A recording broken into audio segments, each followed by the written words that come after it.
Hello everyone, welcome back to the Andy and Phil podcast. We had a vote and it's now 2-1 for Andy to Phil versus Phil to Andy podcast, so thank you for joining us. Today is April 8th. We're going to talk about the number one question we're getting from our customers, which is the tariffs and how they affect Mazda. As you probably know from reading in the news, Mazda is one of the most affected automotive manufacturers, given that the majority of our vehicles are actually made in Japan, hence the Japanese craftsmanship.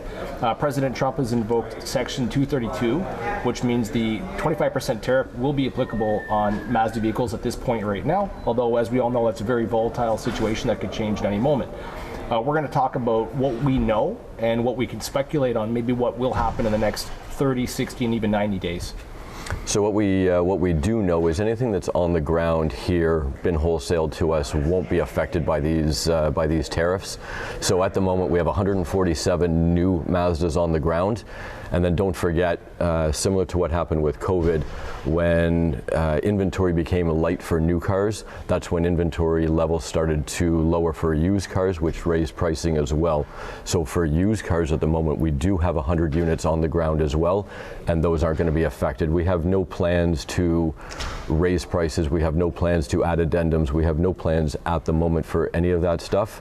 But if you're tariff adverse, I would probably make the decision to either purchase or at least secure a vehicle now while no tariff pricing is in effect. That's correct. Like, all we can really guarantee is the vehicles that we have on the ground right now. And at this point, it's roughly a month and a half supply of vehicles. But if you are in the market for a specific trim and model and color, and you see it secured, we recommend proceeding now versus 60 days or 90 days from now, where it may be out of our control as far as pricing goes. So again, this isn't a scare tactic or come in and buy a car tactic. We just want to pass this information on.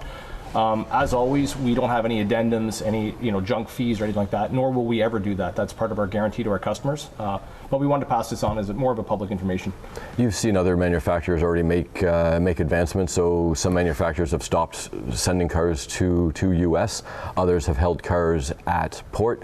Other manufacturers have come out with rebates and whatnot. So right now, everything is probably on the table and up in the air at the same time. But come see us, come ask any questions. Again, the Phil and Andy podcast, we're always happy to answer questions. Thank you. Thanks for joining us. And by the way, today's a special day, right? 1 year, 12 months. Today was when we had people first into the building. So thank you for everybody. Thank you for everybody watching. Thank you for voting. The Phil and Andy podcast appreciates it. Thank you for welcoming us to Southwest Florida. Looking forward to seeing you soon. Thanks.